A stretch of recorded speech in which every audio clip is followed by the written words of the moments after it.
Hello everybody, I am Gulshan Singh Gulati, sales trainer, motivation speaker and leadership consultant. और स्वागत है आपका इस वीडियो के अंदर। आज बहुत ही इंपॉर्टेंट टॉपिक है। सेल्स में अगर आप हैं तो आपने एक ना एक बार इस ऑब्जेक्शन को जरूर झेला होगा। ऑब्जेक्शन क्या है? आपका प्रोडक्ट महंगा है, your product is too expensive. तो कैसे आप इसका जवाब देते हैं? तो पूरी वीडियो इसी के ऊपर है दोस्तों। मैं 2 से 3 आपको अप्रोच बताने वाला हूं इस वीडियो के अंदर। हाई टिकट प्रोडक्ट सेल कर रहे हैं तो अप्रोच क्या होनी चाहिए, लो टिकट प्रोडक्ट सेल कर रहे हैं तो अप्रोच क्या होनी चाहिए, कुछ गोल्डन रूल्स हैं वो भी बताने वाला हूं आपको। क्या क्या बातें हम बोल सकते हैं, क्या डायलॉग्स हैं जो हम वहां पे यूज कर सकते हैं, सारी बातें इस वीडियो के अंदर रहने वाली हैं। बट उससे पहले अगर आपने अभी तक इस चैनल को सब्सक्राइब नहीं किया दोस्तों, जरूर कर लीजिए। और आते हैं मुद्दे के ऊपर। दोस्तों, जब भी ये हमारे पास ऑब्जेक्शन आता है तो कुछ तो ऐसे होते हैं सेल्स के लोग जो फटाक से उसी वक्त ये सोचकर कि यार ये मेरा जो क्लाइंट मेरे आगे खड़ा है कहीं मेरे हाथ से ना निकल जाए, उसी वक्त उसे डिस्काउंट दे देते हैं। वो एक बार बोलता है कि सर आपका प्रोडक्ट महंगा है, मैं तभी लूंगा अगर आप कुछ डिस्काउंट देंगे तो वो उसे 10%, 20%, 30% डिस्काउंट उसी वक्त दे देते हैं। कुछ लोग होते हैं जिन्होंने थोड़ी सी एजुकेशन ली होती है, थोड़े पक्के होते हैं अपने बिलीफ सिस्टम के, वो वहां पर टिके रहते हैं, खड़े रहते हैं और अच्छे से जवाब देते हैं। तो यहां पर आपको एक चीज समझनी जरूरी है कि जब भी आपका कोई प्रोस्पेक्ट बोलता है कि योर प्रोडक्ट इज एक्सपेंसिव, महंगा है, दोस्तों जो महंगा वर्ड है ना, एक्सपेंसिव वर्ड है, ये वर्ड रिलेटिव भी है और ये वर्ड कंपैरेटिव भी है।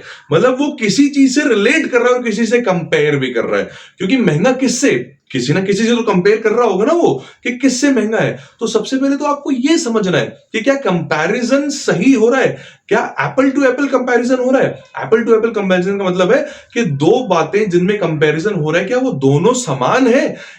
क्योंकि अगर देखिए आप, अगर सेंट्रो और वैगनार के बीच में कंपैरिजन हो रहा है, इन दोनों के बीच में गाड़ियों में कंपैरिजन हो रहा है रेट्स का, तब तो बिल्कुल बात समझ में आती है क्योंकि दोनों का सेगमेंट एक है। बट अगर आप सेंट्रो और होंडा सिटी का कंपैरिजन करते हैं और आप ये बोलते हैं कि सर होंडा सिटी गाड़ी जो है महंगी गाड़ी है, तो दोस्तों तो कंपैरिजन ही गलत है अपने आप में। और फिर आप बोलते हैं कि होंडा सिटी और मर्सिडीज के सामने कंपेयर करके बोलते हैं मर्सिडीज एक महंगी गाड़ी है। महंगी किससे कंपेयर कर रहे हैं आप? अगर आप मर्सिडीज को कंपेयर करके बोल रहे हैं कि वो होंडा सिटी से महंगी गाड़ी है, तो बिल्कुल कंपैरिजन ही वहां पर गलत है। तो आपको कई बार तो ये भी चेक करना है कि आपका जो प्रोस्पेक्ट है वो कंपेयर किससे कर रहा है, क्योंकि 50% उसका जो डाउट है वो तो कंपैरिजन ही गलत होता है, आप वहीं पर कट डाउन कर सकते हैं। बट अगर वो एक रियल सेंस में कंपेयर कर रहा है तो वहां पर आप क्या क्या जवाब दे सकते हैं। तो 2 से 3 अप्रोच है आपके सामने, और उससे पहले कुछ गोल्डन रूल्स हैं आपके लिए याद रखने के लिए। Golden rules, golden rule number 1 वो क्या है दोस्तों, कि जब भी आप कोई प्रोडक्ट सेल कर रहे हैं, जब भी आप कोई सर्विस सेल कर रहे हैं, तो प्रोडक्ट और सर्विस की ना एक वैल्यू है। देखो, जब कोई कस्टमर आपसे कुछ खरीदेगा, प्रोस्पेक्ट कुछ खरीदेगा, तो उसके जीवन में कोई, उसकी लाइफ में कोई वैल्यू आएगी, एक वैल्यू एडिशन होगा। वहां पर वैल्यू को बिना एस्टेब्लिश करे, बिना अपनी सर्विस की वैल्यू अच्छे से समझाए, अगर आपने प्रोडक्ट वहां पर बता दिया तो क्या होगा, पूरी प्रेजेंटेशन खत्म हो जाती है, पूरी कहानी खत्म हो जाती है। पहले से आपका कस्टमर ऐसी आंखें बंद हो, बहुत ज्यादा महंगा है, तो बहुत ही एक्सपेंसिव है। क्यों उसने ऐसा बोला?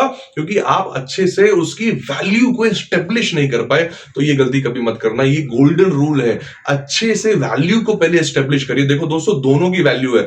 आप जो प्रोडक्ट मार्केट में लेकर उतरे हो उसकी भी एक वैल्यू है, और बायर जो है, प्रोस्पेक्ट जो है, उसके पैसे की भी एक वैल्यू है।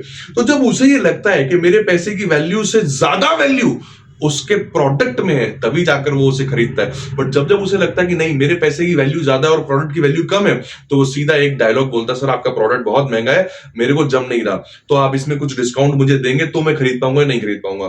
तो रूल नंबर 1। रूल नंबर 2 कि आपको वहां पर रिजिड, आपको कॉन्फिडेंट होना पड़ेगा अपने प्रोडक्ट को लेकर। आपको बिलीव रखना पड़ेगा कि आपका प्रोडक्ट महंगा नहीं है, बेस्ट है। और हर बेस्ट चीज चीप नहीं होती। देखो, चीप और बेस्ट में बहुत डिफरेंस है। तो आपको वहां पर ये बात समझनी है। देखो, एक हलवाई है हल्दीराम और एक हलवाई है आपके गली मोहल्ले में। हल्दीराम की काजू कतली बर्फी जो है वो लगभग 1100-1200 रुपए किलो है, और एक लोकल हलवाई जो है वो 600 रुपए किलो बेच रहा है। अच्छा, आधे रेट पर बेच रहा है, फिर भी लाइन कहां लग रही है भाई साहब? लाइन लग रही है हल्दीराम के बाहर।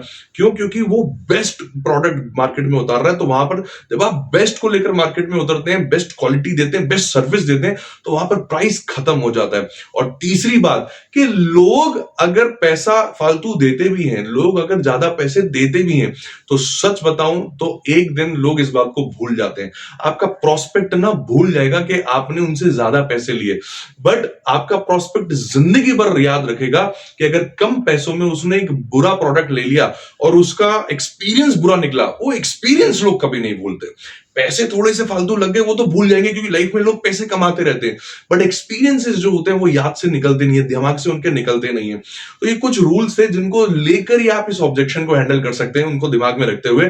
तो मैं आपको पहली अप्रोच बताने जा रहा हूं। ये पहली अप्रोच एक हाई टिकट प्रोडक्ट के लिए है जिसको आप सेल करने बैठे हैं। अब वो हाई टिकट प्रोडक्ट कुछ भी हो सकता है जिसकी वैल्यू कुछ ज्यादा रुपयों में आती है। तो वहां पर इस पूरी टेक्निक का जो नाम है, इसका नाम है द कॉस्ट क्लोज।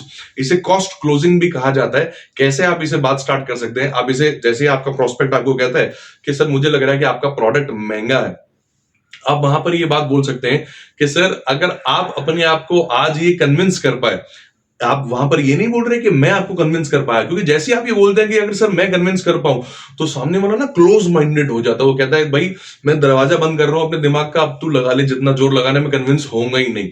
तो वहां पर आप डायलॉग यूज करते हो कि सर अगर आप अपने आप को कन्विंस कर पाए मेरी बातों से, आप अपने आप को कन्विंस कर पाए कि मेरे प्रोडक्ट की जो कीमत है वो मोर देन फेयर है, वो बिल्कुल जायज है, तो क्या आप आगे बढ़ने के लिए आज ही तैयार हैं? तो यहां पर आप कस्टमर के मुंह से, प्रोस्पेक्ट के मुंह से यस निकलवाते हैं। और जैसे ही उसने यस बोला, इसका मतलब क्या है कि वो सिर्फ इतनी सी बात आपको कह रहा है कि मेरी एक प्रॉब्लम है कि आप इसके प्राइस को जस्टिफाई करो और मेरे से कीमत ले लो, मेरे से ये प्रोडक्ट आप मेरे को सेल कर दो, पैसे ले लो यहां पर। अब वहां पर आप कैसे स्टार्ट करते हैं इस क्लोजिंग को? आप प्रोस्पेक्ट से एक सवाल पूछते हैं, क्वेश्चंस पूछते हैं। वहां पर एक क्वेश्चन वो क्या है कि मिस्टर प्रोस्पेक्ट, आपका कंसर्न क्या है, आपकी चिंता का विषय क्या है? क्या प्राइस आपकी चिंता का विषय है या कॉस्ट आपकी चिंता का विषय? आप पूछे कंसर्न क्या है, प्राइस या कॉस्ट? वहां पर प्रोस्पेक्ट थोड़ा सा कंफ्यूज हो जाता है। प्रोस्पेक्ट सोचता है कि दोनों में फर्क ही क्या है, दोनों एक ही बातें तो है, चाहे प्राइस की बात बोलो या कॉस्ट की बात बोलो, दोनों तो सिमिलर बातें हैं। पर दोस्तों सिमिलर बात नहीं है। ये कॉस्ट क्लोजिंग का तरीका है। जिग जिगलर महान राइटर है, उनकी बुक बहुत साल पहले मैंने पढ़ी थी और बहुत बार आजमाया भी। बड़ा ही शानदार तरीका है ये, वही आपके सामने शेयर कर रहा हूं। वहां पर आप पूछें प्राइस या कॉस्ट, तो आपका प्रोस्पेक्ट, उसके पास कोई जवाब नहीं होगा, क्योंकि आप बोले फिर वहां पर कि सर मेरे निजी जीवन में एक किस्सा हुआ था, एक घटना घटी थी, वो मैं आपको सुनाना चाहता हूं। जैसे मैंने अपनी लाइफ में जब जब हाई टिकट प्रोडक्ट सेल किया, वहां पर ये वाला मैंने रूल अपनाया। एक बार अपने प्रोस्पेक्ट को कुछ मैंने ऐसे बोला, मैंने उनको बोला कि सर एक मेरा निजी जीवन का किस्सा है, क्या आपके साथ शेयर कर सकता हूं? उन्होंने कहा हाँ हाँ बिल्कुल बोलिए, क्या किस्सा है? अब एक्चुअली में लो टिकट प्राइस वाला प्रोस्पेक्ट होता है ना, वो तो जल्दी में होता है कि जल्दी बताओ, पैसे लो, पकड़ो, मैं भी भागूं, आप भी घर जाओ। बट जो प्रोस्पेक्ट ज्यादा बड़े पैसे दे रहा होता है तो उसको कोई जल्दी नहीं होती, वो बड़े सब्र से नापता है, तोलता है, एनालिसिस करता है, तब जाकर वो डिसाइड करता है। तो वहां पर आप कहते हैं कि सर क्या मैं एक किस्सा शेयर कर सकता हूं? बताइए क्या किस्सा है? सर हुआ क्या था, मैं अपनी गाड़ियों के लिए टायर परचेस करने गया था। अब वहां पर आप ना पेन पेपर लेकर लिखना शुरू करते हैं। ये मेरी लाइफ का एक रियल एग्जांपल है, आप अपनी लाइफ का रियल एग्जांपल वहां पर शेयर कर सकते हैं जिससे आपको ज्यादा बिलीफ वहां पर आ जाए। तो मैंने वहां पर शेयर किया कि सर मैं एक बार टायर्स लेने गया था अपनी कार के, डस्टर गाड़ी में ड्राइव करता हूं, टायर्स लेने गया था वहां पर, 4 टायर लेने गया था। एमआरएफ के जो टायर आ रहे थे वो लगभग 9,500 रुपए के थे। तो चारों टायर को जब टोटल किया गया तो सर वो लगभग लगभग 38,000 रुपीज के पड़ रहे थे। मैं मन बनाकर तो घर से यही निकला था कि मुझे एमआरएफ के या ब्रिजस्टोन के टायर लेने, जो 9,000 से लेकर 9,500 की रेंज में। बिल्कुल 2 दुकान छोड़कर वहां पर एक और दुकान थी, और पता नहीं मेरे मन में क्या लालच आया, मैंने कहा एक बार जरा कंपैरिजन कर लेते हैं। मैं वहां चला गया, उन्होंने सर मुझे चाइनीज टायर दिखा दिए। अब चाइनीज टायर जो थे वो 5,500 रुपए के थे, लगभग 4,000 रुपए का डिफरेंस एक टायर के अंदर नजर आ रहा था।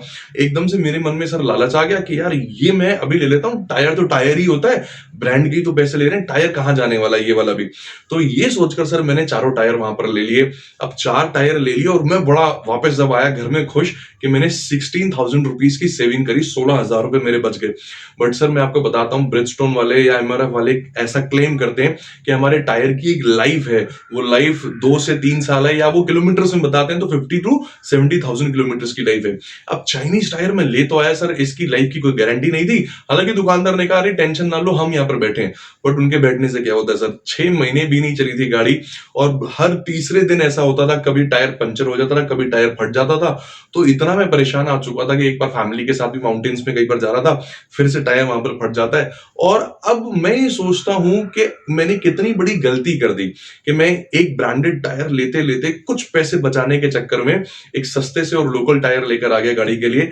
अब सर मुझे कितने का पड़ा वो? प्राइस इज वन टाइम, आपने जो कीमत दी आप जब खरीदने जाते हैं, price is one time and cost is life time. जब तक आप उस प्रोडक्ट को यूज कर रहे हैं, जब तक 2 साल 3 साल 5 साल जब तक भी आप यूज कर रहे हैं सर, कॉस्ट वो है। कितने का खरीदा वो प्राइस है, पर कितने का पड़ा वो कॉस्ट है। तो सर मुझे तो वो टायर बहुत महंगे पड़े, सिर्फ पैसों में नहीं, जो ह्यूमिलेशन होती थी फैमिली के साथ कभी खड़े होना बाहर, वो अलग, फ्रस्ट्रेशन अलग, और रेपुटेशन अलग खराब होती थी वहां पर। और एंड में हुआ क्या सर, एंड में आकर मैंने फिर से 38,000 के वही 4 टायर खरीदे जो मैं खरीदने गया था। तो मैंने इन द एंड देखा कि मेरे को ये 4 टायर अब कितने के पड़े। सर मुझे ये 4 टायर 38 प्लस 24, ये तो मुझे लगभग 60,000 से ज्यादा के पड़ गए, जबकि पढ़ने सिर्फ 38 के थे। प्लस फ्रस्ट्रेशन पड़ी, प्लस ह्यूमिलेशन पड़ी, प्लस रेपुटेशन खराब हुई, वो अलग जिसकी कोई वापसी है नहीं। तो सर आपसे मैं फिर से यही पूछना चाहूंगा कि प्राइस आपका कंसर्न है या कॉस्ट आपका कंसर्न है, क्योंकि मैं आपको यहां पर एक चीज क्लियर कर देता हूं, और वो ये है कि अगर आप प्राइस की बात करते हैं, हो सकता है मार्केट में ऐसे बहुत सारे ब्रांड्स हैं, हो सकता है बहुत सारे प्रोडक्ट हैं जो प्राइस में हमें बीट कर दें, पर जब आप बात कॉस्ट की करते हैं, मैं बड़े गर्व से आपको बोलना चाहता हूं सर कि हमारा product most cost effective product है। आपको कॉस्ट इफेक्टिवनेस में ऐसा प्रोडक्ट दोबारा नहीं मिलेगा। और जहां तक आपसे बात करते करते मैं जज कर पा रहा हूं सर कि आप भी एक ऐसे ही इंडिविजुअल है जो कॉस्ट इफेक्टिव कॉन्शियसनेस अपने अंदर लेकर चलते हैं कि हाँ, मेरे को एक ऐसा प्रोडक्ट चाहिए जो लॉन्ग लास्टिंग हो, ड्यूरेबल हो। तो सर हिंदी में कहावत तो आपने सुनी होगी, महंगा रोए एक बार और सस्ता रोए बार बार। तो सर मुझे बताइए कि पेमेंट हम किस तरीके, आप क्लोजिंग लाइन वहां पर फिर बोलेगी, बताइए कि पेमेंट किस तरीके से की जा सकती है। आप फोन पे करेंगे, गूगल पे करेंगे या चेकबुक के थ्रू, क्योंकि ये लाइन बोलनी एंड में, आप जब भी ऑब्जेक्शन को हैंडल करें उसके बाद क्लोजिंग करनी तो बहुत जरूरी है, क्योंकि पेमेंट मांगोगे नहीं तो वहां पर मिलती नहीं है। तो ये कॉस्ट क्लोज बहुत ही कमाल का तरीका है, बहुत ही शानदार तरीका है। ये मेरा एक निजी अनुभव था, आप अपनी निजी अनुभव को भी यहां पर शेयर कर सकते हैं। ये थी अप्रोच नंबर 1। अप्रोच नंबर 2 मैं आपके साथ यहां पर शेयर करता हूं। अब ये स्मॉल टिकट प्रोडक्ट्स में आप इसे यूज कर सकते हैं, हालांकि वो पहला तरीका भी कर सकते हैं अगर आपके प्रोस्पेक्ट के पास टाइम है सुनने के लिए। तो अप्रोच नंबर 2 कैसे यूज कर सकते हैं आप वहां पर एक लाइन बोल सकते हैं कि सर मेरी कंपनी ने बहुत साल पहले एक बेसिक डिसीजन लिया, और उन्होंने ये डिसीजन लिया था कि हम अपनी एग्जीक्यूटिव्स को अच्छे से ट्रेन करेंगे। मुझे ट्रेनिंग मिली है सर, हमें अच्छे से ट्रेनिंग मिली है कि एक बार प्रोडक्ट के प्राइस को अच्छे से समझा दो, क्योंकि अगर पुअर क्वालिटी वाला प्रोडक्ट सस्ते के चक्कर में बेच दिया तो जिंदगी भर सॉरी मांगनी पड़ेगी। तो हमारी कंपनी ने डिसीजन लिया था कि हमारा स्टाफ, हमारे लोग, हमारे एम्प्लॉइज कभी सॉरी नहीं मांगेंगे, हमारे जो डिस्ट्रीब्यूटर्स हैं वो कभी सॉरी नहीं मांगेंगे। वो हाँ, प्रोडक्ट के प्राइस को एक्सप्लेन करने में जरूर टाइम लगा सकते हैं। और सर मुझे बड़ी खुशी है बताते हुए कि मेरी कंपनी ने ये डिसीजन लिया, जिसकी वजह से मुझे आज तक पुअर क्वालिटी की वजह से कभी सॉरी मांगने की जरूरत नहीं पड़ी। तो ये दोनों अलग अलग बातें। सर मैं आपसे भी ये पूछना चाहूंगा, आप भी किसी न किसी कंपनी में काम करते होंगे, आप क्या कहलाना पसंद करते हैं अपनी कंपनी के बारे में, कि आपकी कंपनी सस्ते प्रोडक्ट बनाती है या आपकी कंपनी अच्छे प्रोडक्ट बनाती है? और जब आप ये सवाल पूछेंगे, 90% लोग आपको ये जवाब देंगे कि हमारी कंपनी अच्छे प्रोडक्ट बनाती है। सिमिलरली सर, हर अच्छी चीज की एक कीमत होती है, और वही कीमत मैं यहां पर आपसे मांग रहा हूं। तो वहां पर आप ये दूसरी अप्रोच यूज कर सकते हैं। तीसरी अप्रोच का नाम है वाई अप्रोच। वाई, आप यहां पर अपने प्रोस्पेक्ट से पूछ सकते हैं, मिस्टर प्रोस्पेक्ट, अगर आपको लगता है कि मेरा प्रोडक्ट महंगा है, तो क्यों आपको ऐसा लगता है कि मेरा प्रोडक्ट महंगा है? आपने ये नहीं पूछना कि कैसे महंगा है, क्योंकि जैसे आप पूछोगे कैसे ये महंगा है, तो फिर वो 10 प्रोडक्ट के और नाम बताएगा मार्केट में कि वो मिस्टर ए की शॉप पर, मिस्टर बी की शॉप पर, या फलाना पर या ढिमकाना पर ही सस्ता मिलता है। आपने वहां पर पूछना है कि आपको क्यों लगता है सर कि हमारा प्रोडक्ट क्यों महंगा है। उसको सोचने दीजिए, उसको जवाब देने दीजिए। और 90 आउट ऑफ 100 वहां पर आपके जो प्रोस्पेक्ट हैं बोलेंगे सर कुछ होगा आपके प्रोडक्ट में ऐसा, इसीलिए उन्होंने प्राइस थोड़ा सा बढ़ाकर रखा होगा। बिल्कुल सर, जवाब तो आप ही ने दे दिया। जो कुछ होगा, जो आप इसको एक्नॉलेज कर रहे हैं सर, उसको हम लोग कहते हैं क्वालिटी। जब क्वालिटी की बात आती है तो क्वालिटी के आगे कीमत स्टैंड नहीं करती सर।